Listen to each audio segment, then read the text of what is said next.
नमस्कार प्यारे विद्यार्थियों। बेंगू किसान आंदोलन पिछली क्लास में हम पढ़े थे। आज की क्लास में हम बूंदी किसान आंदोलन पढ़ेंगे। ठीक है प्यारे साथियों, एक बात बताना चाहूँ कि बेंगू, बूंदी और बिचौलिया, इन तीनों किसान आंदोलनों को हम सामूहिक रूप से और मेवाड़ किसान आंदोलन कहते हैं। ये बात आपको ध्यान में रखनी है। ठीक है। और बूंदी किसान आंदोलन जो था वो पूर्ण रूप से राज्य के खिलाफ था, है ना। तो ये बात भी आपको ध्यान में रखनी है। ठीक है। वो दोनों जो थे किसान आंदोलन, बिजोलिया और बेंगू, उसमें कहीं न कहीं अंग्रेजों का भी फुट था, लेकिन ये राज्य के खिलाफ था। ठीक है, ये ध्यान रखना है आपको। तो चलो, आज की क्लास की हेडिंग रहेगी बूंदी किसान आंदोलन। ठीक है, बूंदी किसान आंदोलन। ठीक है। तो बूंदी किसान आंदोलन हम पढ़ेंगे। ये राज्य के विरुद्ध था। राज्य के विरुद्ध था, पूर्ण रूप से राज्य के विरुद्ध था ना। राज्य के विरुद्ध था। आपको ये ध्यान रखनी है। एक बात आप जो है, ये बात मैं यहाँ पे लिख देता हूँ। बिजोलिया, बिजोलिया प्लस बेंगू प्लस बूंदी बराबर मेवाड़ किसान आंदोलन, है ना। मेवाड़ किसान आंदोलन। ठीक है, ये बात आपको ध्यान में रखनी है। ठीक है। तो चलो साथियों, आज हम बात करते हैं बूंदी किसान आंदोलन की कि क्या क्या हुआ था यहाँ पे। दरअसल बिजौलिया में जो किसान आंदोलन चल रहा था उसका सीधा प्रभाव बूंदी में भी था। ठीक है, कारण वही थे जो हमने बिजौलिया में पढ़े। अत्यधिक लाग बागों का लगाया जाना, करों का लगाया जाना, अत्याचारपूर्ण तरीके से उनको लेना, वसूलना, अपनी मनमर्जी करना, यही सारी बातें थी। नैनूराम शर्मा ने बूंदी में किसान आंदोलन का नेतृत्व किया और यहाँ पे जो है अ, एक सम्मेलन किया। नैनूराम शर्मा ने एक किसानों का एक सम्मेलन आयोजित किया बरड़ गांव में, जो कि 1922 में हुआ था। ठीक है। लंबा खो में भी एक सम्मेलन और हुआ 30 मई 1922 को, जिसमें करीब 1000 पुरुष शामिल हुए। दूसरे दिन 1000 महिलाएं भी आई, जिसमें नेतृत्व जो किया वो मास्टर भंवरलाल जी ने किया था, जिनको प्रज्ञा चक्षु के नाम से भी जाना जाता था। उनकी गिरफ्तारी भी हुई। बाद में जो है नैनूराम शर्मा की भी गिरफ्तारी हुई। साथ में एक नारायण सिंह और थे किसान नेता, उनकी भी गिरफ्तारी हुई। ठीक है। इन तीनों की गिरफ्तारी के विरोध में किसानों ने 2 अप्रैल 1923 को डाबी गांव में एक विशाल किसान सम्मेलन का आयोजन किया। उसमें किसान बैठे हुए थे। तभी एक पुलिस अधिकारी आ, इकराम हुसैन ने कल्याण सिंह व सरदार मल के साथ मिलकर इन बैठे हुए किसानों पर फायरिंग करवा दी, गोली चलवा दी, जिसके तहत कई किसान शहीद हो गए। और 2 किसान नेता जिनका काफ़ी रुतबा था, नानक जी भील और देवीलाल गुर्जर, वो भी मौके पर ही शहीद हो गए। यह घटना जो है वो ढाबी हत्याकांड के नाम से जानी जाती है। इसके बाद यह है जो आंदोलन था वो लगभग समाप्त प्राय हो गया था। फिर दोबारा एक दूसरा आंदोलन प्रारंभ होगा, मतलब इसी आंदोलन का दूसरा चरण प्रारंभ होगा एक तरीके से, मृत्यु भोज को लेकर। वो बात हम करेंगे। उससे पहले जो है मैं, हाँ, ये पूरी घटना लिख देता हूँ। चलो मैं उस कहानी को भी बोल के सुनाई देता हूँ। छोटा सा मामला है, ज़्यादा कुछ है नहीं। लगभग ये आंदोलन तो यहाँ पे प्रथम चरण तो समाप्त प्राय हुआ डाबी हत्याकांड के बाद। साधु सीताराम दास ने डाबी किसान पंचायत का गठन भी किया था इस कांड के बाद, जिसके जो पहले अध्यक्ष बनाए गए वो हरला भड़क को बनाए गए थे। ये बात आपको और ध्यान रखनी है। ठीक है। अब दूसरा चरण इस प्रकार से प्रारंभ होता है कि 1936 में, और सरकार ने जो नुक्ता प्रथा थी उस पर प्रतिबंध लगा दिया। वैसे तो सही था नुक्ता प्रथा पर प्रतिबंध लगाना, लोग उस स्थिति को समझ नहीं पाए।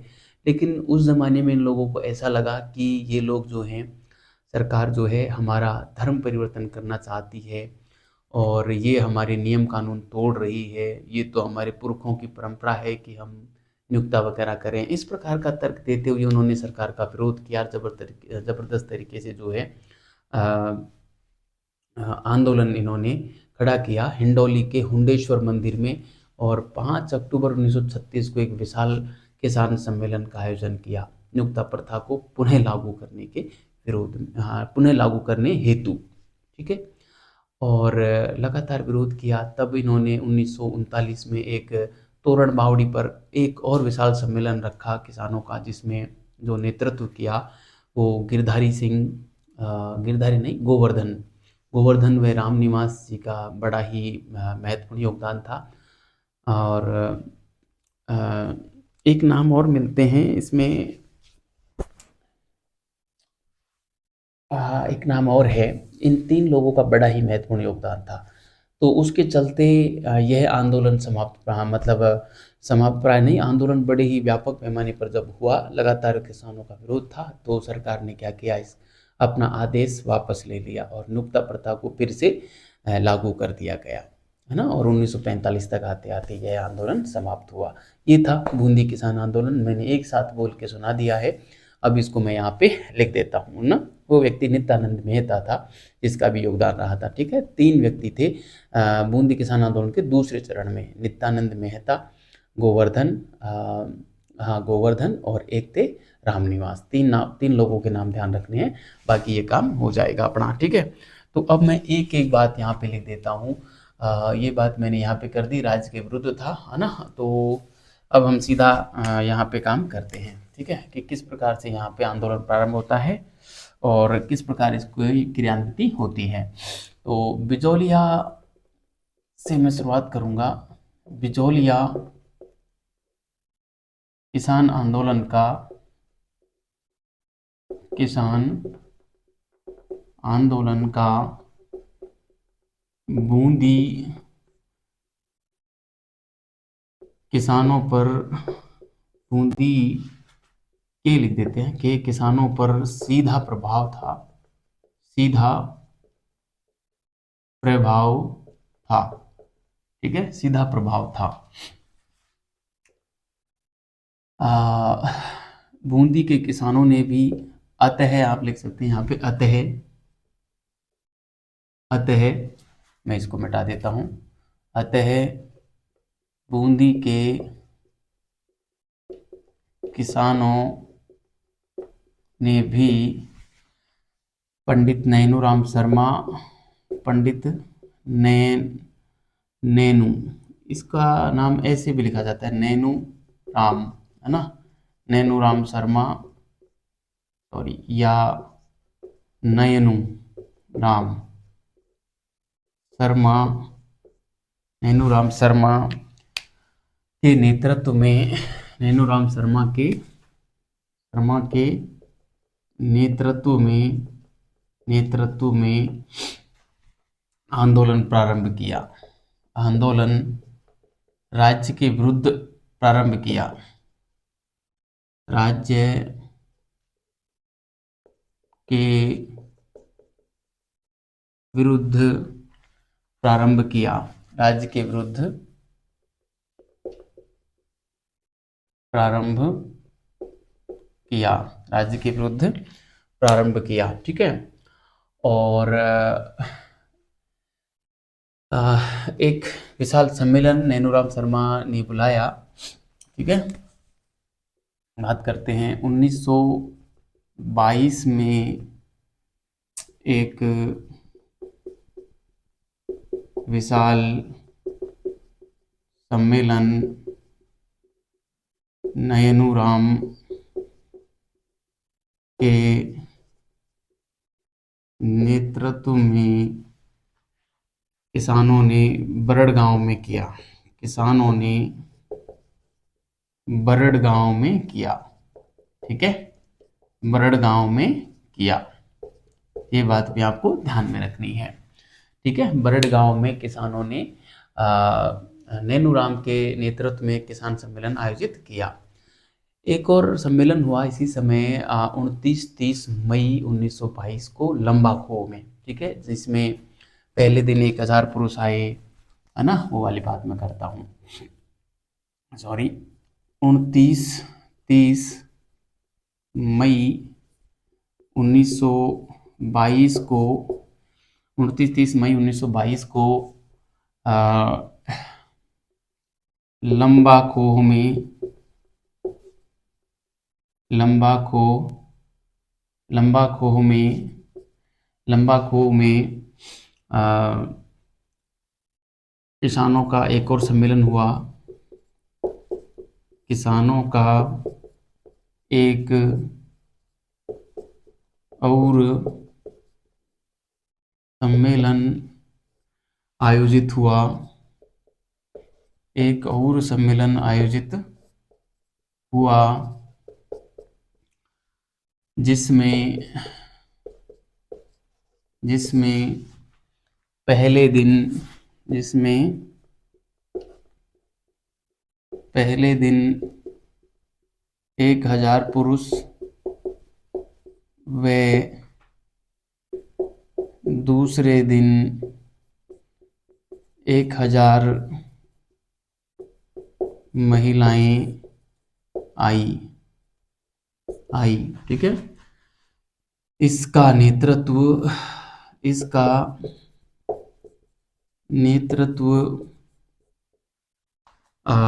भंवरलाल ने किया। भंवरलाल, जिसको प्रज्ञा चक्षु भी कहा जाता था, है ना, प्रज्ञा चक्षु, इसका नेतृत्व भंवरलाल ने किया। वे गिरफ्तारी भी दी। ठीक है। तथा या साथ में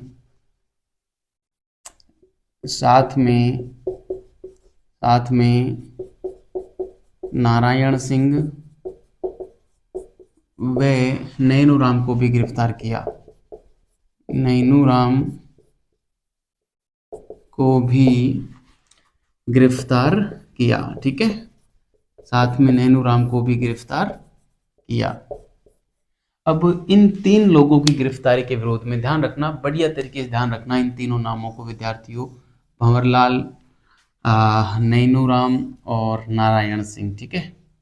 इन तीनों की गिरफ्तारी के विरोध में किसानों ने एक और विशाल सम्मेलन का आयोजन किया 2 अप्रैल 1923 को डाबी गांव में। ठीक है। जहां पे इन्होंने जो है अचानक से गोली चला दी। गोली चलाने में 3 व्यक्तियों के नाम आपको ध्यान रखने हैं। इकराम हुसैन, जो कि पुलिस अधिकारी था, अन्य इसके 2 साथ में थे, कल्याण सिंह और सरदार मल। ठीक है। तो वो बात हम यहाँ पे करते हैं। ठीक है। अगला फैक्ट हम लिखते हैं कि उक्त तीनों के विरोध में उक्त तीनों के विरोध में किसानों ने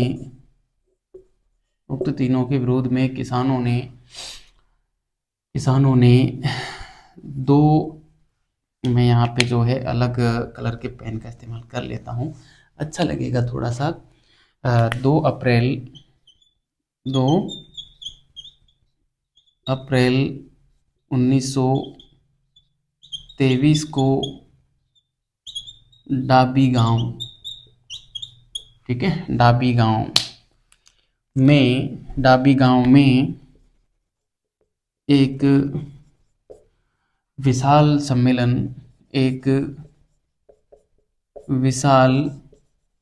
किसान सम्मेलन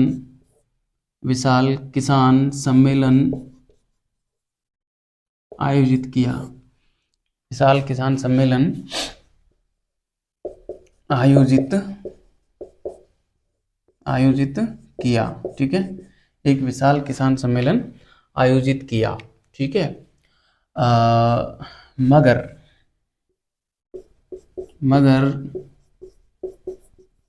पुलिस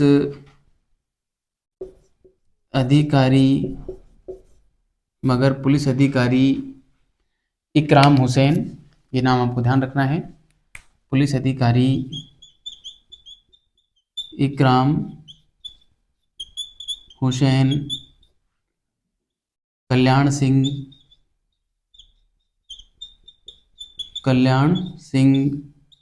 व सरदार मल तीनों ने मिलकर और तीनों ने मिलकर किसानों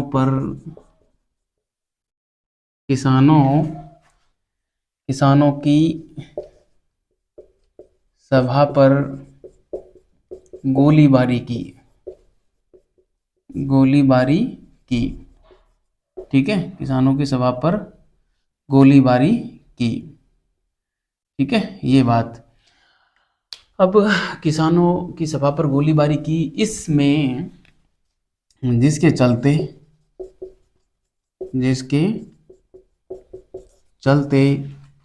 कई किसान वीर गति को प्राप्त हुए।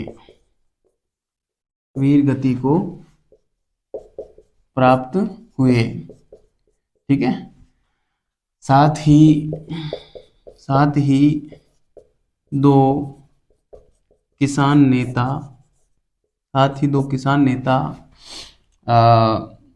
नानक जी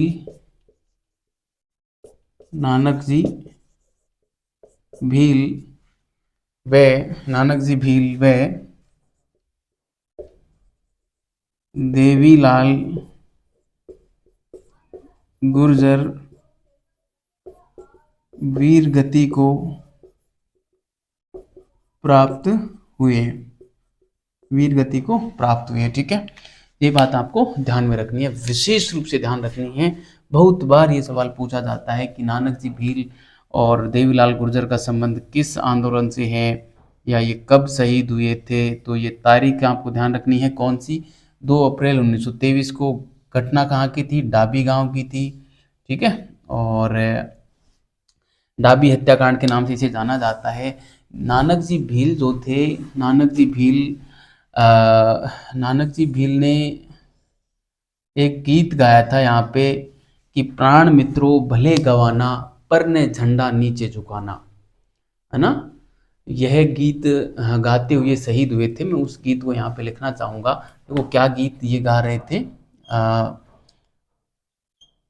प्राण मित्रों भले गवाना, पर ने झंडा नीचे झुकाना। ठीक है, पर ने झंडा नीचे झुकाना, इस झंडा गीत को गाते हुए और शहीद हो गए थे नानक जी भील। आपको याद रहे, यह जो झंडा गीत था, इसकी रचना जो की थी वो विजय सिंह पथिक ने की थी, ये ध्यान रखना है ना। इसके रचनाकार कौन थे, विजय सिंह पथिक रचित। ठीक है, विजय सिंह पथिक रचित था ये ध्यान रखना है। ठीक है, आपको याद होगा अर्जी नामक जो गीत लिखा था इस समय माणिकलाल वर्मा ने, वो इसी समय लिखा था ना, नानक जी भील की याद में ही। और अर्जी नामक गीत जो है माणिक्यलाल वर्मा ने लिखा था। वर्मा साहब मेवाड़ रियासत के बहुत बड़े जो है नेता थे। हमने खैर इनका यहाँ पे कोई जिक्र है नहीं।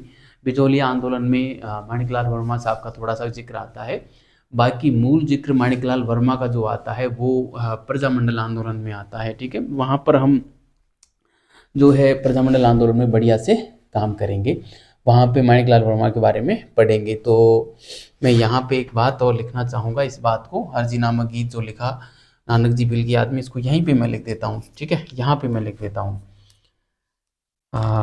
यहाँ पे लिख देता हूँ मैं, माणिकलाल वर्मा ने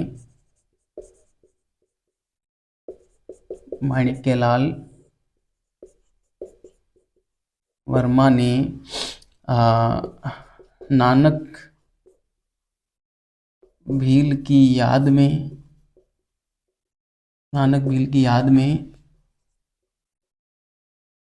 अर्जी नामक गीत लिखा। ठीक है, ये बात आपको ध्यान में रखनी है। यह जो घटना थी, उक्त घटना डाबी हत्याकांड के नाम से जानी जाती है। यह बात भी आपको ध्यान में रखनी है। मैं यहाँ पे लिख दे रहा हूँ, उक्त घटना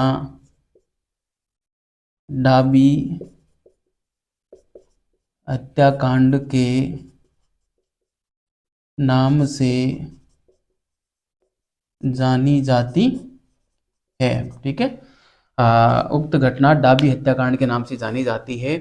इस हत्याकांड के बाद साधु सीताराम दास ने और डाबी किसान पंचायत का गठन किया था। सॉरी,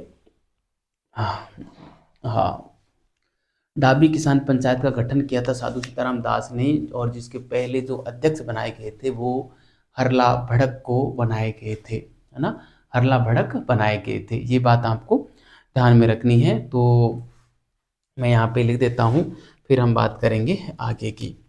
ठीक है, इसके बाद इसके नहीं लिखेंगे, इस हत्याकांड के बाद, है ना, इस हत्याकांड के इस हत्याकांड के बाद इस हत्याकांड के बाद साधु सीताराम दास ने साधु सीताराम दास ने डाबी किसान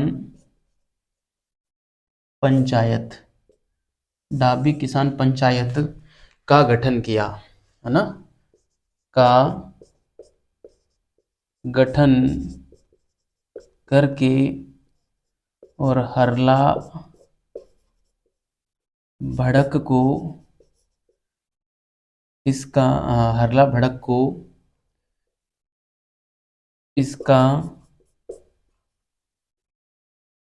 अध्यक्ष बनाया। ठीक है, हरला भड़क को इसका अध्यक्ष बनाया। तो विद्यार्थियों, आपको इसको बढ़िया तरीके से ध्यान में रखना है और आप इसको उतारें बढ़िया से। ठीक है, और इससे ज़्यादा आप ना पढ़ें, ये अपने आप में सफिशिएंट है, पर्याप्त है। आराम से आपके पास एग्ज़ाम जो है वो करवा देगी। इसमें जो जो मैंने व्यक्तियों के नाम लिखे ना, ये नाम, सन, और इनको आप बढ़िया तरीके से ध्यान में रखना, क्योंकि राजस्थान में जो सवाल पूछा जाता है ना, वो काफ़ी डिटेल में पूछा जाता है।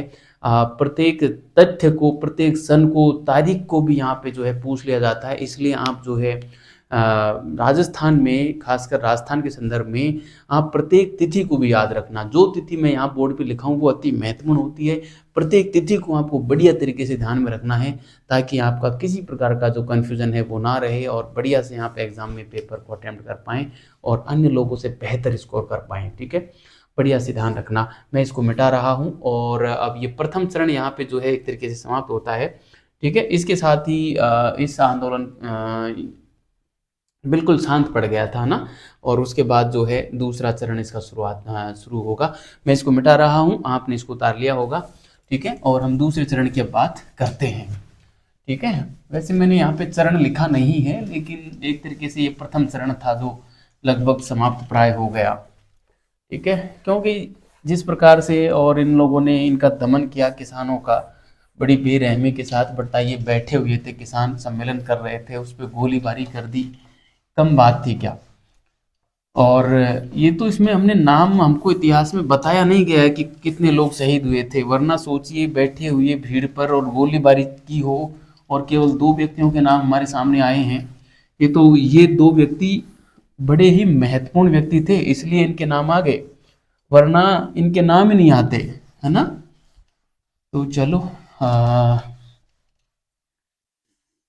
ये हमने मिटा दिया है, और अब हम आगे की बात कर लेते हैं।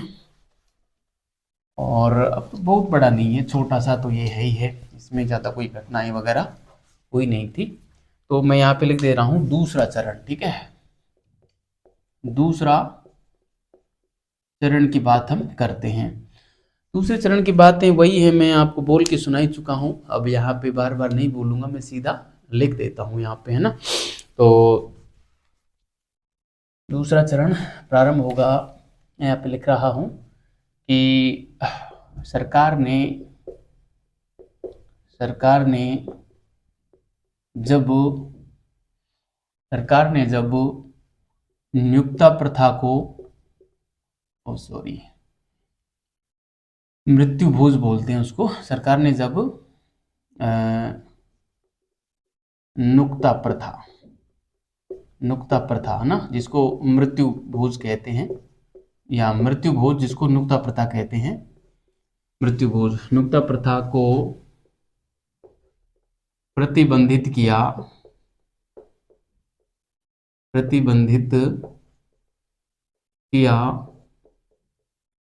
तब किसानों ने पुनः आंदोलन प्रारंभ कर दिया। प्रतिबंधित किया तब किसानों ने आंदोलन को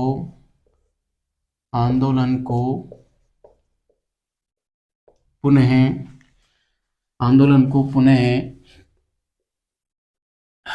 प्रारंभ किया तथा 5 अक्टूबर 1936 को, बहुत महत्वपूर्ण डेट तो नहीं है लेकिन आप ध्यान रख लेंगे तो अच्छा रहेगा, ठीक है। 5 अक्टूबर 1936 को हिंडोली के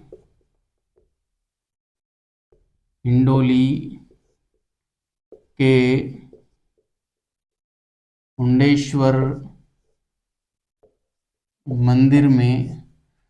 मंदिर पर एक विशाल किसान सम्मेलन बुलाया। एक विशाल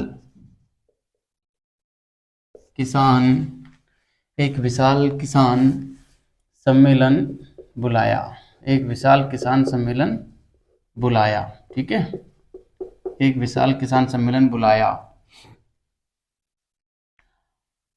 और इस नियुक्ता प्रथा को प्रतिबंधित करने के आदेश वापस लेने को कहा, बुलाया तथा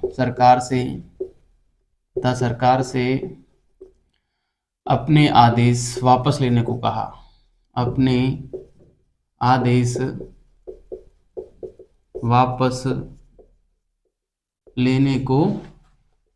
कहा, ठीक है। एक तो ये हुआ है ना, हिंडोली के हुंडेश्वर मंदिर में ये विशाल सम्मेलन हुआ था। इस प्रकार से पूछा जा सकता है कि हिंडोली के हुंडेश्वर मंदिर में जो विशाल सम्मेलन हुआ था उसका संबंध किस आंदोलन से था, तो बूंदी किसान आंदोलन से। इस प्रकार से पूछा जा सकता है, ठीक है। 1939 ईस्वी में तोरण बावड़ी पर, ये थोड़ा सा ध्यान रख लेना, तोरण बावड़ी पर है ना, तोरण बावड़ी पर किसानों ने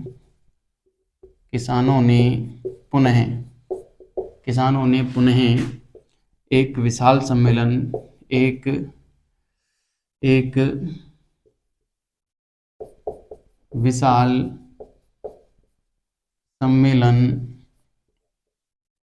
का आयोजन किया। अतः सरकार ने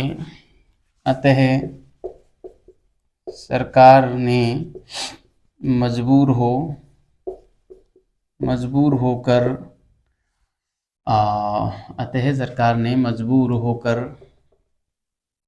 होकर अपने आदेश वापस ले लिए, है ना, अपने आदेश वापस ले लिए, ठीक है।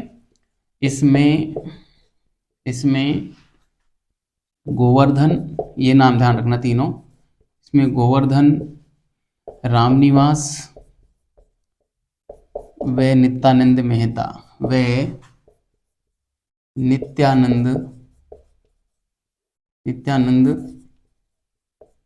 मेहता का विशेष योगदान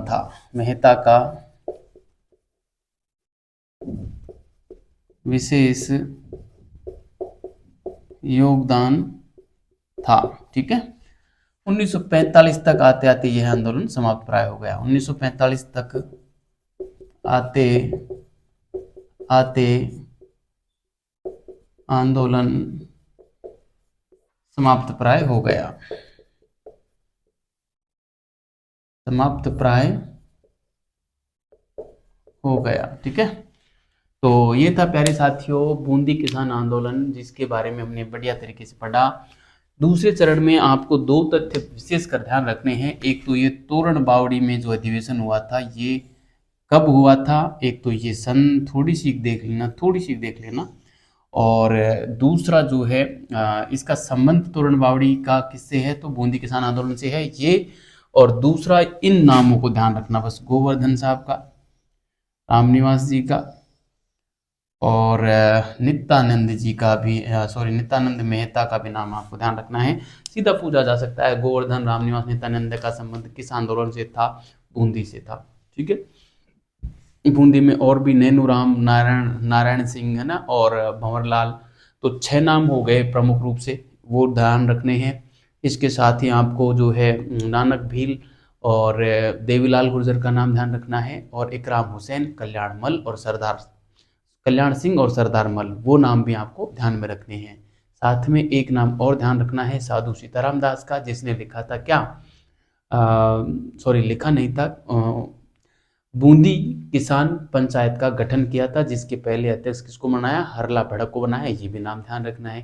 देखो नाम काफी सारे निकलते जा रहे हैं। अभी तो एक दो नाम और भूल रहे हैं हम। माणिकलाल वर्मा जी ने अर्जी गीत लिखा नानक भील की याद में। नानक भील ने एक झंडा गीत गाया था, वो उस झंडे गीत को लिखा था विजय सिंह पथिक ने। तो ये सारे नाम आपको ध्यान रखने हैं बूंदी किसान आंदोलन में। ठीक है, तो यदि मैं आपको फिर से बताऊं बूंदी किसान आंदोलन में आपको कितने नाम ध्यान रखने हैं, तो उसमें आपको सबसे पहले नैनूराम शर्मा का नाम ध्यान रखना है, फिर भंवरलाल का नाम ध्यान रखना है जो प्रज्ञा चक्षु के नाम से जाने जाते थे, फिर आपको नारायण सिंह का नाम ध्यान रखना है, फिर आपको जो है डाबी हत्याकांड का नाम ध्यान रखना है ना, 2 अप्रैल 1923 का, जिसमें गोलीबारी की इकराम हुसैन, कल्याण सिंह और राजमल ने, ठीक है, सरदार मल ने। उसके बाद आपको जो है पूरी बार बार दोहराने से क्या ही फायदा है, आप इसको उतारें।